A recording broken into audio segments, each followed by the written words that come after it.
this lady, she claimed that when she was 15, she was doing Hajj with her family in Mecca. She was sexually assaulted.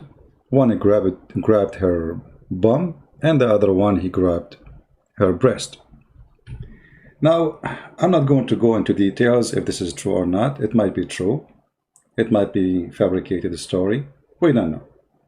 However, by speaking about this topic, she opened the door for a lot of women to share their stories about what happened during visiting the Kaaba.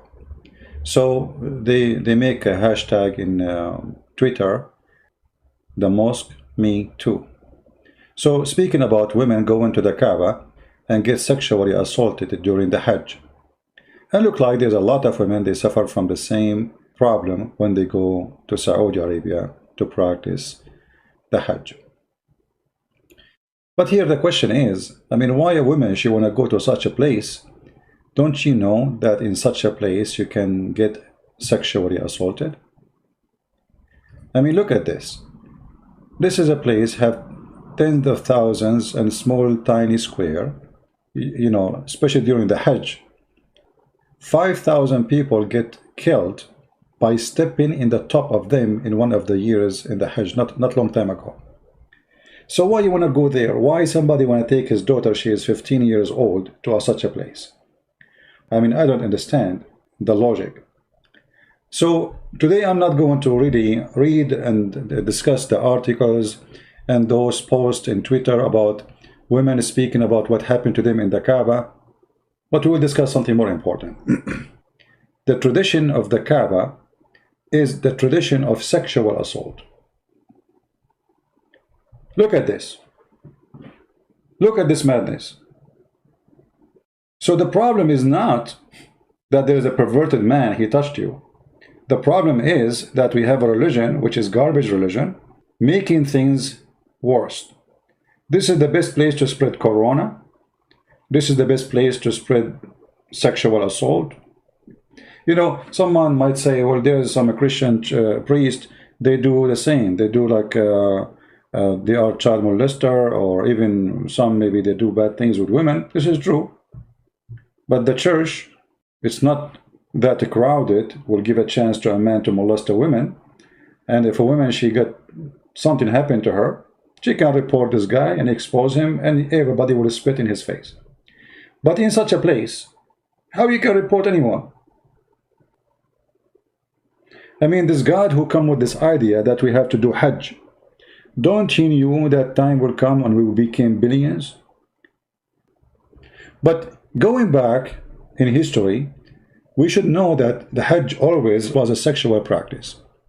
As an example, if we go back, we will notice that Muhammad, after he took Mecca, took him very good time before he announced that nobody can walk around the Kaaba naked.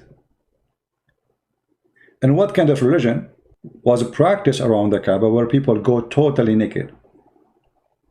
I mean, what is exactly they used to worship in this Kaaba? And here we go back to the roots of this religion.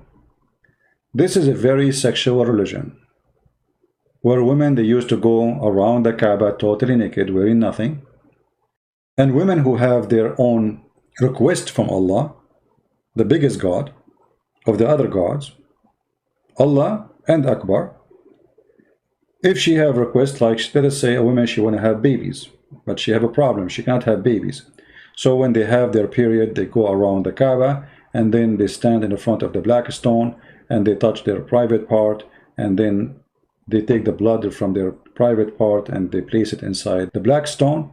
And then the man, he come after that, and he insert his private part inside the black stone and praying to Allah that the woman, she will get her fertility. In other words, we can say that Allah is another version of Baal, the god of fertility. Actually, if you go in the Quran, you will notice that Allah, he was in competition with Baal, for he is claiming to be the god of fertility.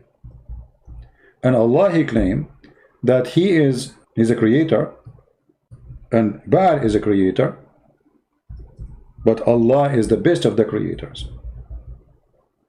So if you go here, you will see chapter 37, verse number 125, it says, Will you call upon Baal and forsake the best of the creators? Look what happened here. Baal is the god of fertility. And the Arab believe that Baal is the one who will give them babies. Allah is in competition with Baal. I am the one who give you babies. I am the best of the creators. And by acknowledging that he is the best of the creators, that means he acknowledged that Baal is a creator too. So he is the best of what? The creators. Okay, how many creators we have? He just named one for you. Allah acknowledged that Baal, aka Muhammad, acknowledged that Baal is a creator, but he is upset because how you call upon Baal when I can do better? So the god of fertility is very well embedded in the cult of Islam. It's just a competition between two gods. If we go actually to the black stone itself, we will find that the black stone itself is made in a shape of a vagina, presenting the purpose of the black stone. This is the black stone, as you see. And you can tell right away that there is something wrong with the shape. I mean, what this shape is about? What is this? This is a pure sexual stone. The same as the Hindu, they have a sexual stone for the male and female organ. Islam have a sexual stone, and in this scenario, it's for the female. If you have my book, Sex and Allah, there's a woman, she was walking around the Kaaba singing about showing her vagina, and she is saying now she is showing it to Allah, and she don't want any man to get close to it. This is a song she made. Muhammad, after he saw this woman totally naked, and this is after he controlled over the Kaaba, he wanted to marry this woman, for he saw how beautiful she is naked. And only then Muhammad, he decided to stop people going around the Kaaba naked, because he don't want this woman, who he want her to be his own, to go around the Kaaba naked. This hadith in front of us, this is very authentic. You will see it's explained that how the Arab and the family of Muhammad, including his mama, including his dada, including his grandfather, including all his family, they used to go around the Kaaba the same as the Muslim today, totally naked. And they used to do the same practice of going around in a cycle. Muhammad, he did not change anything. He said to the Arab Muslims, do as they do. أفيضوا من حيث أفاض الناس. If we go to the Quran, chapter 2, verse 199. Do the same as the Arab before you. Nothing changed. Do the same as people used to do. Pass on from where the people before you do the Hajj, they used to do. This is the practice before Islam. This is a very, very disgusting cult. And nobody can really say to us that Islam is not just a copy-paste of the pagan practice before it. If you remember, there's a hadith where it says, we used to worship stones.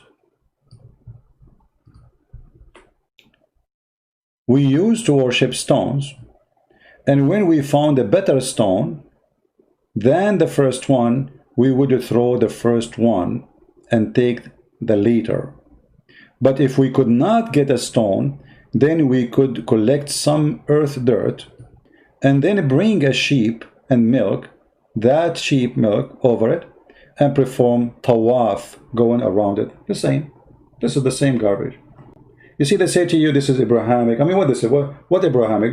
We used to worship stones. This is a person from the time of Muhammad. He witnessed what they used to do before Muhammad came. So what Muhammad did, nothing. The same stone, the black stone, which they finally agreed to worship and to bow down in front of it and to believe it's holy, is adopted by Muhammad, And Muhammad now doing the exact same pagan practice, going around the stone, bowing in front of the stone, and kissing the stone. And then Muhammad, he claimed that touching those stones can erase your sin.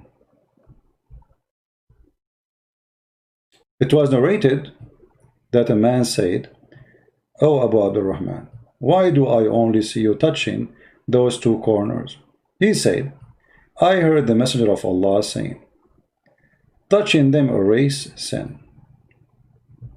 Do we need more proofs that this is a pagan ritual practice of a man he have nothing to do with God? How we touching stones that will erase our sin. Even Muhammad, he go farther. He claimed that the black stone is the right hand of Allah. Muhammad even claimed that the black stone is going to have eyes and mouth and is going to witness for the Muslim in the judgment day. The Messenger of Allah said about the black stone, by Allah will raise it on the day of resurrection with two eyes by which it sees and tongue that it speak with testifying to whoever touch it in truth. So the Muslims believe that this black stone is a living stone. In different hadith, Muhammad, he says it is the right hand of Allah. Actually, as long as I mention this, let me see if I can find the reference so Muslim will not say, how come he did not show this hadith? You know them. We show all the reference, and yet they say he's lying. And for sure, the Muslim, they will say to you, oh, this is not accepted hadith, etc. As usual. Here we see the reference. The book is Majma' al-Zawaid, volume number 3, page number 242. Here it says, Al-Hajar al-Aswad, Yaminullahi fil ard. It is the right hand of Allah in earth. And the other hadith it says, هو يمين الله عز وجل يصافح بها خلقه. So it is the right hand of Allah. He shake hands with it those who He created them. You know, and he is saying here that this hadith, the last one, is sahih, for it is, and the men of the hadith are trustworthy. The first hadith, the one it says the black stone is the right hand of Allah on earth, is rejected. The other one, which is reported by At-Tabarani, where it says it is the right hand of Allah and He shake hands with it, and then he says, and this is reported in the book of Majma' al-Zawaid, page number 3, page number 242. And the one who reported this hadith, Abdullah ibn Mu'ammil, and he is trustworthy, and Ibn Hibban said he might make mistake, you know, but all the men in the hadith are trustworthy and sahih. And always, you know, you need to ask yourself, those things, they don't come from the middle of nowhere. Obviously, there's roots of them to believe that the black stone is the right hand of Allah. I mean, how, regardless if it's true or not, how they come to this conclusion. You know what I mean? As we say, there's no smoke without fire. I mean, when you have a smoke, you have a fire. Obviously, something is burning. And the Muslim cannot reject that Allah, He have hands. Like as an example, if you go in the Quran, you will see the Muslims always, they come with their own false translation, and we can give you many examples. Like the Quran, many places it says Yaday Allah, the two hands of Allah, the two hands of Allah.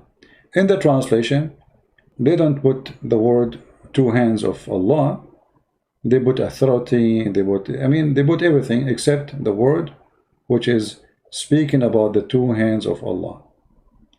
As an example, if we go, believers, don't push yourself forward in presence of God and His Messenger. Okay, nothing here mentioned about hands. Anyone see the word hands? We don't see it.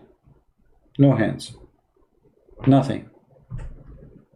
If you read by yourself from now until the coming year, you will not see the word hands. What happened to the word hands? Let us change the translator. I will do it in the front of your eyes. This is Khan. Let us see Shakir. What will happen? No hands too. Nothing changed. Let me open different website. So maybe we can make miracles happen.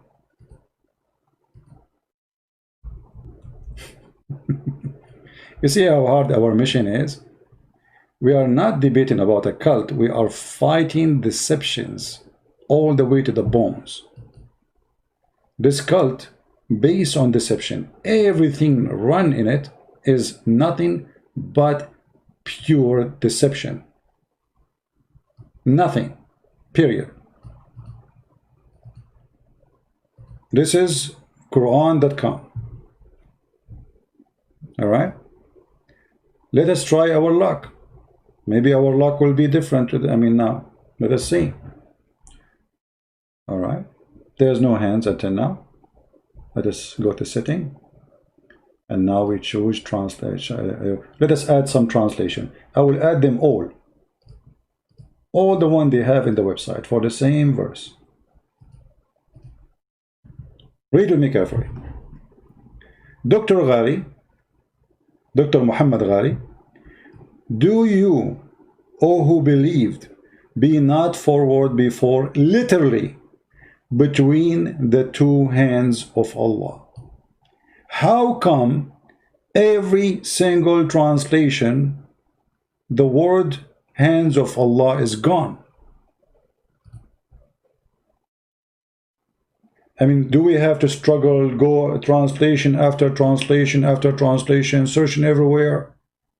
Not a single one of them is truthful. And I think this guy is a liar too. He did it by mistake. Did you notice? And look what he said. Literally. It's not metaphorically. If you go then to the rest of the translation, nowhere it says the word hand at all. Not a single one of them. So if we do not have one translation getting them the rest busted, all of you will say, Christian Prince, no way. All of them, they are saying something and you are saying something. You know what I mean? So yes, the black stone is the right hand of Allah. And yes, Allah have right hands. Actually, the hadith confirmed that Allah have two hands, which is very funny and very stupid. Both hands of Allah are right. Do you see it? And both of his hands are right hands. So when we talk about the cult of Muhammad, we have to remember that we are fighting deception, lies, sexual religion, 100%. You see, all of Islam is about sex. Black stone is about sex. The Kaaba is about sex. As-Safa and Al-Marwa, you remember As-Safa and Al-Marwa? It is a sexual practice of Hajj, where they have a statues for a male and female, one in a small mount and the other one in the other mount, facing each other. And the Muslim, they go between them, which is a status for a male. He have sex with the female inside the Kaaba. And the Arab, especially Al-Ansar, they used to worship them and go between them. And Muhammad adopted the same story. So when you want to complain, as we saw this woman, she's complained about sexual assault in the Kaaba. Why you go to the Kaaba? Don't you know that this is the best place for sexual assault? This religion is about sex. When you accept to marry, you accept to be a Muslim woman, you accept sexual assault, part of the contract. Why? Because according to Islam, your husband, he can rape you.